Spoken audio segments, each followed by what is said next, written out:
Bahasa Indonesia. Bab 2. Memahami dan mencipta cerita fantasi. A. Mengidentifikasi unsur cerita fantasi. Untuk SMP kelas 7. Bagaimana cara memahami dan mencipta cerita fantasi? Dengan memahami kompetensi dasar.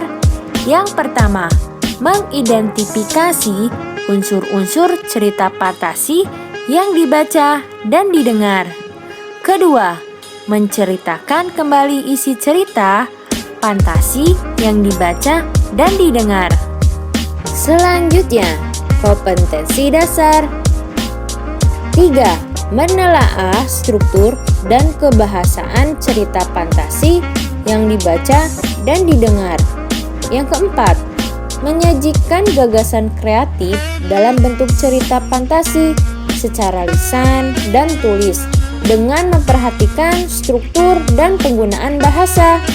Cerita fantasi merupakan salah satu genre cerita yang sangat penting untuk melatih kreativitas. Berfantasi secara aktif bisa mengasah kreativitas, seperti Harry Potter, termasuk cerita fantasi yang sangat terkenal. Cerita fantasi menjadi dua, fantasi aktif dan pasif. Fantasi aktif yaitu fantasi yang dikendalikan oleh pikiran dan kemauan. Contoh, seorang perancang, pelukis, dan penulis. Fantasi pasif yaitu fantasi yang tidak dikendalikan. Jadi seolah-olah orang yang berfantasi hanya pasif sebagai wadah tanggapan-tanggapan. Contoh, melamun. 1. Mengidentifikasi karakteristik unsur pembangun cerita fantasi. Bacalah bagian cerita fantasi, bagian novel Indonesia berikut.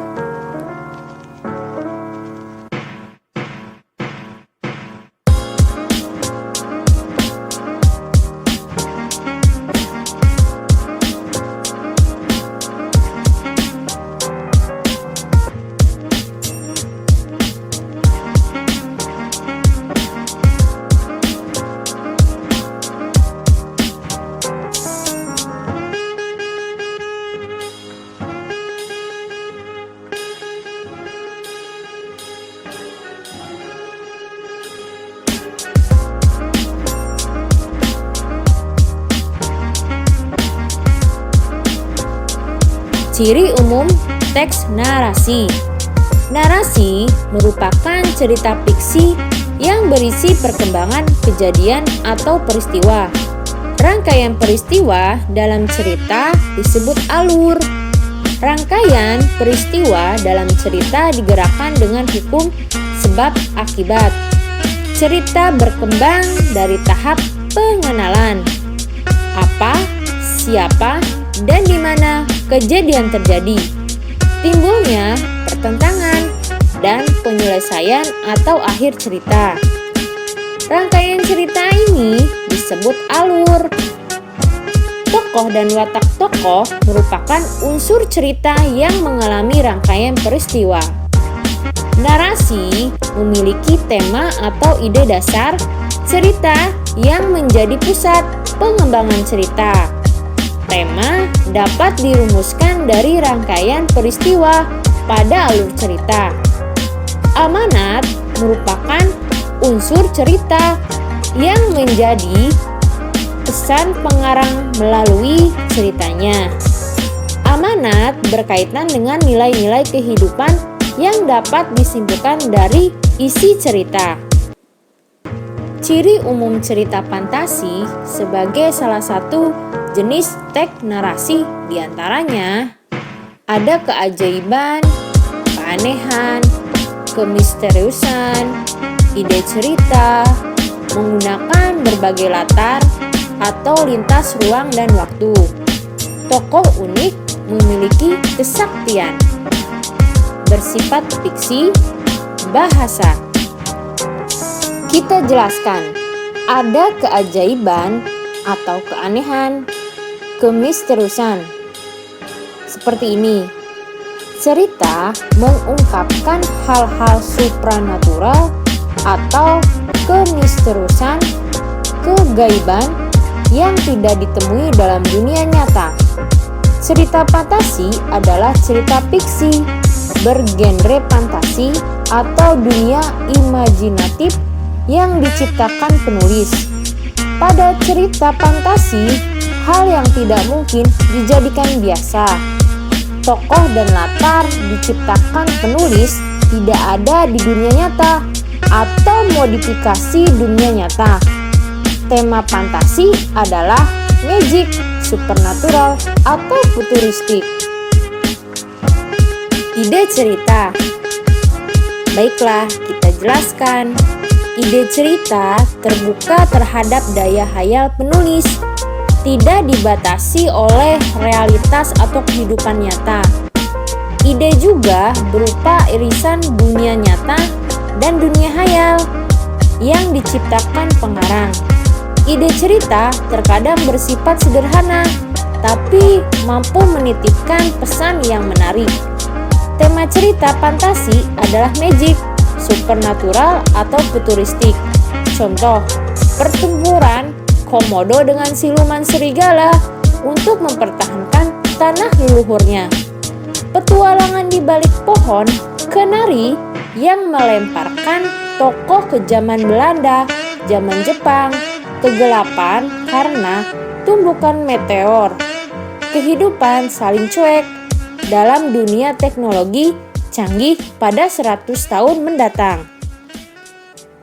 Menggunakan berbagai latar atau lintas ruang dan waktu. Nah, kita jelaskan lagi. Peristiwa yang dialami tokoh terjadi pada dua latar, yaitu latar yang masih ada dalam kehidupan sehari-hari dan latar yang tidak ada pada kehidupan sehari-hari. Alur dan latar cerita fantasi memiliki kekhasan. Rangkaian peristiwa cerita fantasi menggunakan berbagai latar yang menerobos dimensi ruang dan waktu. Misalnya, tokoh Nono bisa mengalami kejadian pada beberapa latar atau latar waktu liburan di Wilgi, latar zaman Belanda, dan sebagainya.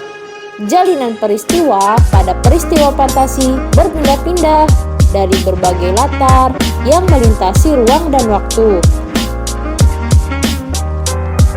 Tokoh unik atau memiliki kesaktian. Mari kita jelaskan.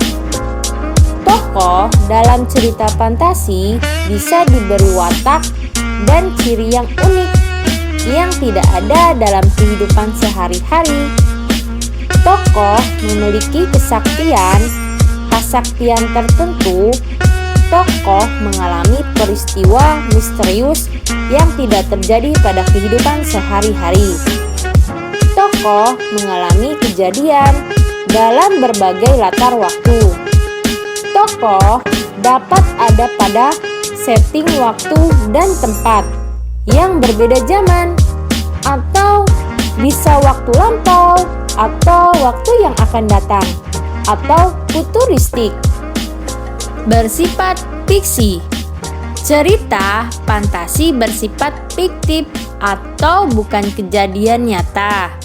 Cerita fantasi bisa diilhami oleh latar nyata atau objek nyata dalam kehidupan, tetapi diberi fantasi.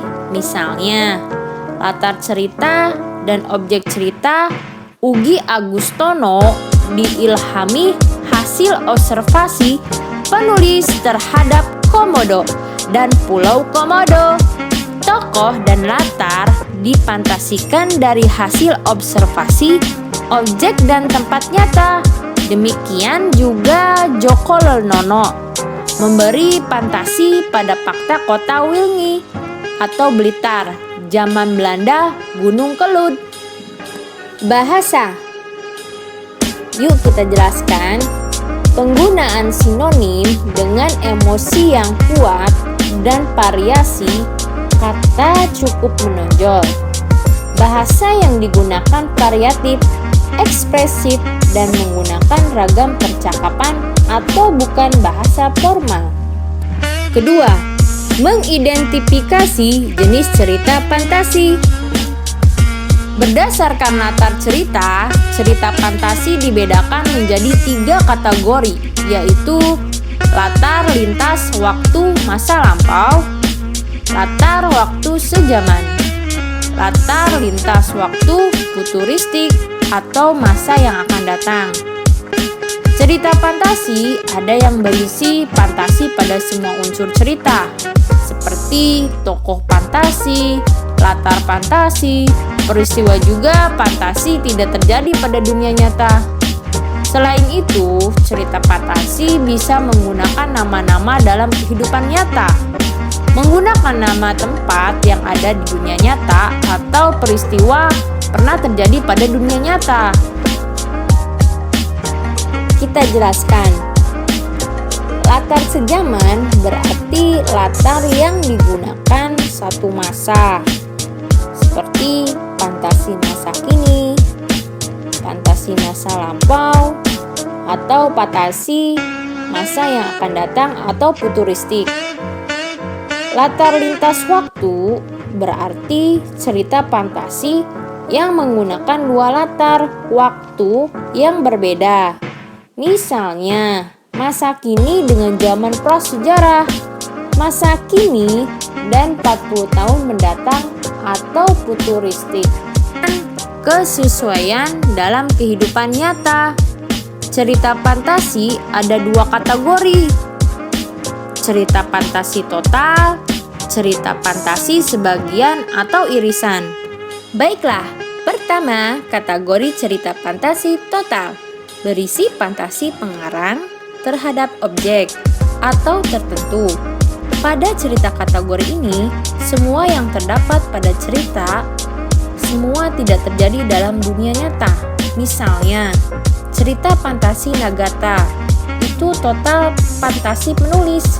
Jadi, nama orang, nama objek, nama kota benar-benar rekaan pengarang. Kedua, cerita fantasi irisan, yaitu cerita fantasi yang mengungkapkan fantasi tetapi masih menggunakan nama-nama dalam kehidupan nyata, menggunakan nama tempat yang ada di dunia nyata atau peristiwa pernah terjadi pada dunia nyata.